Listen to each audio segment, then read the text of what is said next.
There is a particular kind of loneliness that doesn't come from being alone, but from being different in a way that's hard to name. It's the loneliness of depth, the quiet, aching solitude felt by those who think deeply, feel intensely, and carry within them questions that others rarely ask. For old souls, this feeling is less of a passing phase and more of a constant state of being. It's not caused by a lack of company, but by a lack of connection, of being surrounded, yet not seen. And in the heart of this experience, Irvin D Yalom offers an unexpected answer. This isolation is not a flaw, but a mirror of our existential condition. Old souls are those who have, in some way, awakened early to life's deeper layers. They are the ones who find themselves reflecting on mortality, not in old age, but in their 20s. The ones who seek meaning in everyday moments, who feel the invisible weight of others' emotions, and who experience life not only through their own lens, but as though they carry echoes of something much older. Yet this depth often alienates them from their surroundings. In a world where most people swim near the surface, those who explore the bottom of the ocean often find themselves swimming alone. Yalom, in his seminal work Existential Psychotherapy, introduces the idea of existential isolation, a concept that transcends social loneliness. This is the unbridgeable gap between one person's inner world and another's, the reality that no matter how close we get to someone, we are ultimately alone in our experience of life. It's a terrifying truth for many, but for old souls, this isn't just theory. It's a daily, lived experience. They feel in the awkward pauses of conversations where their thoughts are too much, in a fatigue of small talk that never touches anything real, and the ache of knowing that their longings can't be easily shared or understood. This kind of isolation can feel like a curse, but Yalom challenges us to see it differently, rather than resisting this truth. He invites us to embrace it as a gateway to authenticity. In The Gift of Therapy, he writes, "The more unlived your life, the greater your death anxiety." In other words, when we avoid confronting the depths of our existence, death, meaninglessness, freedom, isolation, we feel more fear, more disconnection. But those who confront these realities head-on, as old souls often do, begin to carve out lives that are not only more honest, but more deeply fulfilling. For those who feel perpetually misunderstood, Yalom's work offers both validation and liberation. It's not that there's something wrong with you. It's that you are in touch with a truth that many spend their lives avoiding. You are feeling the pulse of existence, the impermanence of life, the longing for connection, the unbearable beauty of being alive, and knowing it won't last. These aren't signs of brokenness. They are signs of awareness. Still, the pain is real. Being an old soul means carrying invisible wounds. The wound of seeing too much, the wound of feeling too deeply, and above all, the wound of walking through life without finding your true reflection in others. And yet, paradoxically, this very pain can become the soil in which a deeper kind of connection grows. Because when you stop trying to fit in and instead begin to express what you truly are, something remarkable happens. You begin to attract those who are looking for exactly what you've been hiding. Yalom emphasizes that healing begins with presence, with being willing to sit with your aloneness, not to escape it, but to understand it. He writes, "Only the wounded healer can truly heal." In this light, your loneliness becomes not a scar, but a bridge. It becomes the very thing that allows you to connect with others who have also walked through the darkness and are searching for light. So if you felt this particular kind of loneliness, the kind that comes from feeling out of place in a shallow world, know this: your depth is not a defect. It's your gift. And yes, it may set you apart, but it will also draw you toward others who live at the same frequency. People who may also be wandering, also waiting, also wondering if they're alone in their difference. You are not alone. You are just early. You are not broken. You are just awake. And that, as Irvin Yalom might say, is where the real journey begins. Not in escaping your isolation, but in transforming into insight, into empathy, into a life lived with courage and meaning. There are wounds we carry that have no clear origin. They surface in moments we can't explain. An unexplained sadness in the quiet hours, a deep sense of loss that doesn't belong to any event in our personal history. These invisible burdens often trace back not to something we lived through, but something we inherited. For old souls, this inherited grief feels almost like muscle memory, a sorrow passed down through blood, silence, and story fragments. Irvin D Yalom may not speak directly of generational trauma, but his existential lens offers a powerful framework for understanding how we carry emotional legacies we didn't create and how we can choose to heal them. The concept of inherited grief touches on something larger than individual psychology. It speaks to a collective psychic weight.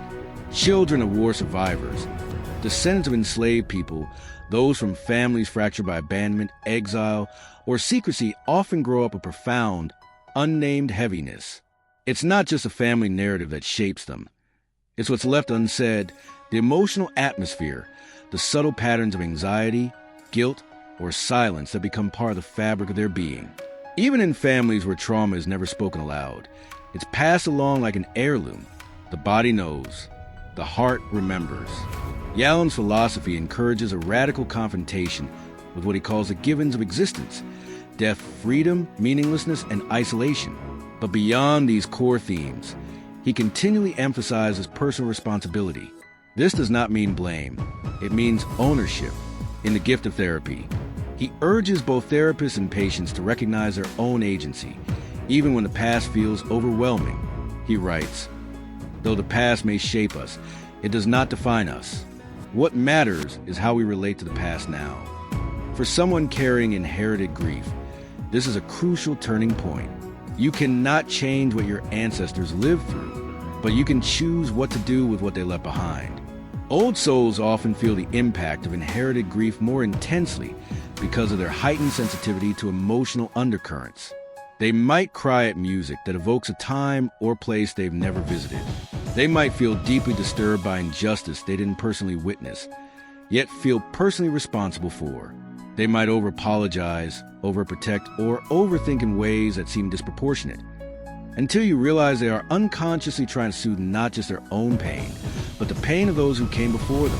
In this sense, their soul becomes a vessel for transmutation, a container not only for memory, but for healing.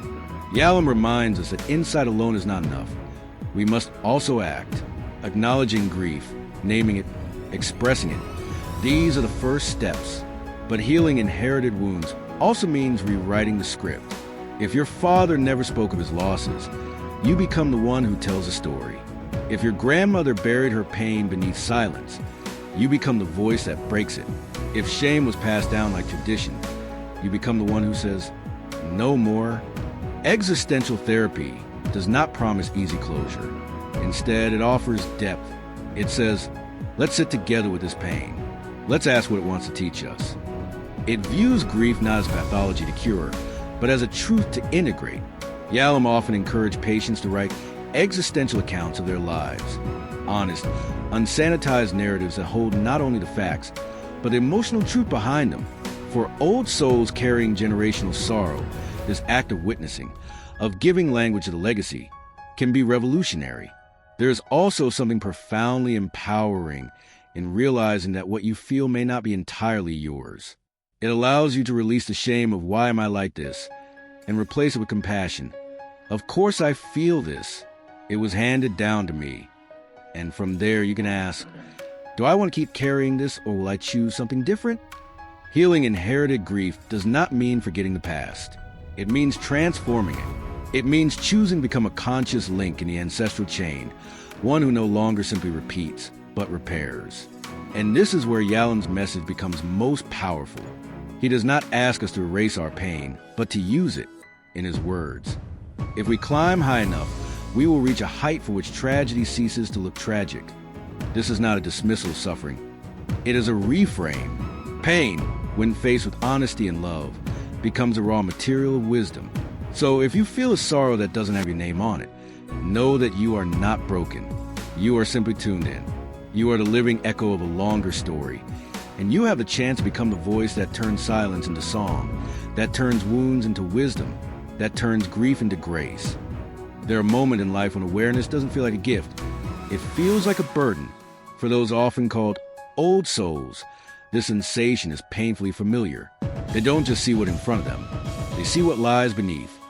The pain behind the smile, the truth hiding under social niceties, the contradiction society tries to ignore. And while this heightened awareness can be a source of insight and empathy, it can also be isolating. It is as though their internal lens refuses to soften the edges of reality. They see the cracks. They always have. Irvin D Yalom never romanticized suffering, but in his writings, he did recognize the quiet torment that comes from understanding life too deeply, too soon. In Staring at the Sun, Yalom writes, "The capacity to tolerate truth is the first step toward mental health." But what happens when the truth is everywhere and there's no way to look away? What happens when the soul is attuned to suffering, death, loss, and existential dread? Often in spaces where others only see routine and normalcy. This kind of sight is not simply intellectual clarity. It's emotional resonance, existential intuition. The old soul walks through the world like a sponge, absorbing every subtle cue, every contradiction in someone's tone, every bit of unspoken pain. They often find themselves exhausted, not from doing, but from sensing. In conversations, they feel the undercurrents. In stillness, they hear the echoes of what's been left unsaid. They carry the weight of awareness, not because they chose to, but because their nature offers them no other option. Yalom, in his approach to therapy, encouraged what he called existential confrontation. He believed that we should face the raw truths of life, our mortality, our freedom, our aloneness, and the seeming absence of predetermined meaning. Not to fall into despair, but to emerge with a deeper sense of authenticity. But he also acknowledged the heaviness of this path. In The Gift of Therapy, he writes, "Awareness is a curse, but also the only way to be fully alive." This paradox lies at the heart of the old soul struggle. To be deeply aware is to notice things others overlook. The subtle manipulations in politics, the way consumerism exploits fear, the emptiness beneath the chase for perfection. It means being unable to distract yourself with surface pleasures when the deeper questions keep knocking. What is the point of all this? Why am I really here? Why do people lie to themselves so easily?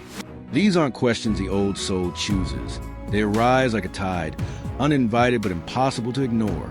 This level of sensitivity, if left unmanaged, can lead to despair. That's why many old souls retreat from crowds, from social media, from parties filled with small talk. It's not arrogance, it's protection. It's the need to preserve their energy from a world that often feels overstimulating, shallow, and too loud in all the wrong ways. They are not trying to be above others. They are trying to stay intact. And yet, Yalom would say this pain of awareness is not without purpose. It pushes us toward depth. It invites us to live more deliberately. When we stop running from the truth and turn toward it, gently, patiently, we begin to discover something else. That clarity, when held with compassion, becomes wisdom. Yalom often emphasized the power of fellow travelers. The idea that in therapy and in life, we are all simply humans walking together through the same existential terrain. The therapist is not above the patient, just a little further down the road. For the old soul, this idea is freeing. It removes the pressure to fix everyone or bear all the pain alone. Instead, it invites connection, not through perfection, but through shared vulnerability. Awareness does not have to isolate. It can unite. But for that to happen, the old soul must learn how to manage their sensitivity. This means creating boundaries, not to shut the world out, but to prevent emotional burnout.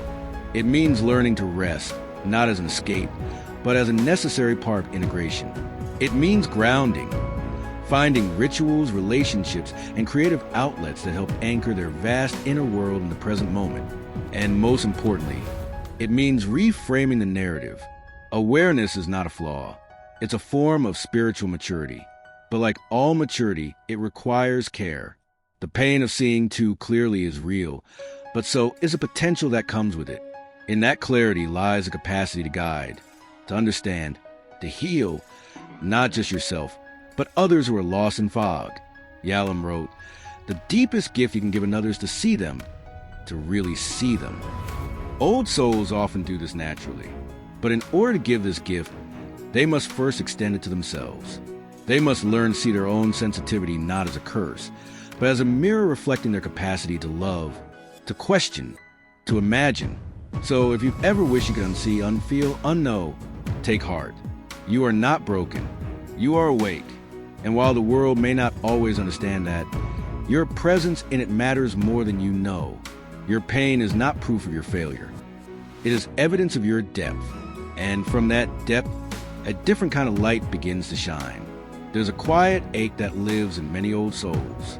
It's not always easy to name, but it lingers. It shows up in crowded rooms, in conversations that feel hollow, in life milestones that are supposed to bring fulfillment, but somehow don't. It's the feeling of being out of sync with the world, of watching life unfold around you while sensing that you were meant to be part of something else, something deeper, something more real. This is the ache of not belonging. And for many who carry an old soul, it is one of the most persistent spiritual wounds they live with. Irvin Yalom's existential psychology speaks directly to this feeling, not with easy answers, but with compassionate acknowledgement. In his book, Existential Psychotherapy, Yalom outlines the concept of existential isolation, the sense that no matter how close we are to others, there's a fundamental gap between one consciousness and another. We come into this world alone, and we leave it alone. For old souls, this isn't just an abstract truth. It's a lived experience, felt in daily interactions, in friendships that don't quite reach the soul, in societies that prize conformity over truth. An old soul often moves through the world with questions rather than answers. While others are content with trends, gossip, or goals measured in money and power, the old soul wonders about purpose, mortality, love, time, and meaning. This orientation toward depth creates an invisible barrier between them and the culture at large. They may try to blend in, to play the roles expected of them. But sooner or later, the misalignment becomes too great to ignore. They begin to feel like strangers in their own lives. Yalom would argue that this discomfort is not a pathology. It's a sign that the person is awake to the reality of their existence. And yet, he also knew how painful that awakening could be. In his therapeutic practice, he encountered many people who, like old souls, felt unmoored from the social world. They longed for authenticity, for relationships where they could be fully known, but fear that such relationships might not even exist. This is where the ache intensifies. It's not just about being different. It's about fearing that there may be no true home for the kind of depth they embody. The old soul might resonate with art, nature, philosophy, or spiritual traditions, but when it comes to community, to belonging, the world often feels loud, fast, shallow. The soul hungers for resonance, not just company. And this hunger is rarely satisfied in a world that values speed over stillness, performance over presence.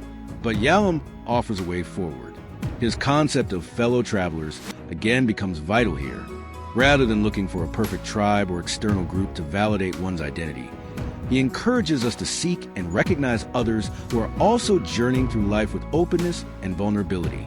These fellow travelers may be rare, but they exist, and when they are found, even if only in brief, authentic encounters, the ache begins to ease. Belonging isn't always about fitting in.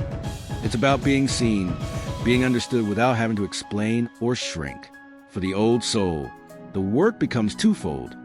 First, accepting that this sense of not belonging is part of their nature, not a flaw, but a feature of deep awareness. And second, learning how to build micro-worlds where they do belong. These spaces don't have to be large or traditional. They might exist in a quiet conversation, in a book that speaks their truth, in a solitary walk to the woods, or in a creative practice that makes the inner world visible. Yalom reminds us that while existential isolation is part of the human condition, we can still form deep, meaningful connections that honor our individuality. He writes, "Though we are ultimately alone, we can connect deeply with others through honesty, presence, and shared existential courage." For the old soul, this means finding and becoming a person who can hold space for truth without judgment, for depth without fear. The ache of not belonging doesn't necessarily go away, but it can be transformed. Instead of a wound, it becomes a compass, pointing the soul toward what is real and nourishing. It becomes the engine behind the search for truth, the drive to create the sensitivity that allows for profound empathy. And in time, the old soul begins to realize that their pain was not a sign of failure. It was a sign of fidelity to their true self. So if you've ever looked around and thought, "Why do I feel so out of place in this world?" know that you're not broken. You are simply aligned with something deeper. And while the world may not always understand you, there is space for you. There are others like you. And every time you choose to honor your truth over conformity, you make this world a little more hospitable for souls like yours. As Yalom would put it, the ultimate goal of therapy is to help people live more consciously, more freely, and more meaningfully. The old soul's path may be lonelier at times, but it is rich with meaning. And that, in the end, is where true belonging begins, not in the crowd, but in the soul's quiet decision to walk with integrity. In a culture that celebrates hustle, busyness, and productivity above almost all else, stillness is often mistaken for laziness. But for old souls, those who are naturally attuned to the subtle, the slow, and the spiritual, stillness isn't a lack of effort. It's a vital space where clarity, meaning, and healing can take root. And yet, despite this deep inner knowing, many old souls carry a profound sense of guilt for simply needing to pause. Irvin D Yalom, in his lifelong work as an existential psychotherapist, recognized this very tension. In a world that constantly distracts itself from death, silence, and meaninglessness, those who stop to truly reflect, who dwell in inner space, are often seen as anomalies. Yalom didn't view this as a weakness, but as courage. In Staring at the Sun, he describes how so many of his patients, when finally confronted with existential questions, found themselves terrified by the stillness. It was in these moments of quiet that the reality of life's brevity and the responsibility of choice could no longer be avoided. Old souls, however, do not wait for a crisis to meet these questions. For them, stillness is often a natural state where contemplation arises not just out of suffering, but out of curiosity, depth, and intuition. But the problem lies in how that stillness is perceived by the world around them. When a soul seeks depth, it often withdraws from noise. It turns inward. It disconnects from the superficial. And in doing so, it risks being labeled unmotivated, disengaged, or even broken. The guilt arises not from the soul itself, but from the collision between inner truth and external expectation. Imagine a young person who doesn't want to climb the corporate ladder, not because they lack ambition, but because they seek fulfillment over status. Or someone who would rather spend an afternoon journaling, painting, or sitting under a tree than checking off a to-do list. These individuals aren't failing, they're listening. But in a society driven by speed, restfulness is rarely applauded. Yalom's writings urge us to take back authorship of our lives. In The Gift of Therapy, he writes, "Life is a spar between two identical voids, the darkness before birth and the one after death. That spark, brief and brilliant, is meant to be lived consciously. Speed can rob us of that. When we are always moving, always producing, we often forget to feel. We forget to ask, is this path mine? Am I living on purpose or just going through motions?" For the old soul, the need to slow down is not optional. It is essential. It is in stillness that we hear what truly matters. It is in quiet moments that intuition rises. That grief is processed. That joy is felt in full. That wisdom takes root. But guilt can distort all of this. It tells us we are wasting time, that we are falling behind, that we are somehow less than because we are not busy enough, fast enough, loud enough to heal this spiritual wound. Yalom's existential approach offers two major insights. First, he teaches that we must face our fear of death, not in morbid despair, but in honest reflection. Death, as he often said, is the backdrop that gives meaning to life. When we accept that time is finite, we begin to choose differently. We stop rushing toward things that do not feed the soul. We begin to ask, what really matters? Second, he emphasizes freedom and responsibility. Stillness offers us the freedom to reflect, but with that comes the responsibility to act from what we discover. If an old soul uncovers in stillness that they want a different path, a simpler life, a creative pursuit, a more authentic relationship, they must then choose that life, even if it goes against the grain. That is existential courage. That is healing in action. There is no shame in craving slowness in a world that runs on speed. Stillness is not the opposite of achievement. It is the soil from which true purpose grows. Old souls do not need permission to rest, but many spend years seeking it. The guilt they carry is not theirs. It is inherited from systems that equate motion with value and presence with passivity. But presence is not passive. It is powerful, Healing this wound means reimagining success. It means learning to measure life not by how much you've done, but by how deeply you've lived. It means remembering that some of the most beautiful things in life, love, insight, peace, cannot be rushed. They bloom in stillness. So the next time you feel the need to slow down, to pause, to breathe deeply and listen inward, don't apologize. Don't explain. Recognize it as a sacred moment. Let go of the guilt. Yalom would remind us that we are the authors of our lives, and it is in the spaces between the words, in the quiet, that the true story begins to take shape. Old souls walk through life carrying invisible wounds. Scars not from singular traumas, but from existing deeply in a world that often feels shallow, disjointed, or rushed. They may carry the burden of isolation, the ache of misunderstood grief, the fatigue of seeing life too clearly, the longing for meaning, the guilt of stillness, the pain of not belonging, or the sorrow of inherited emotional weight. And yet, in the philosophy of Irvin D Yalom, these wounds are not evidence of brokenness. They are evidence of awakening. To Yalom, the human condition is defined not by what we run from, but by what we choose to face. His existential approach to healing does not promise comfort. It offers truth. And in truth, we begin to reclaim our wholeness. In existential psychotherapy, he writes, the capacity to tolerate uncertainty is a prerequisite for sustaining meaning. For old souls, meaning isn't handed down through social scripts. It's something they must build from scratch, moment by moment, breath by breath. Healing these spiritual wounds begins with one powerful act, acknowledgement.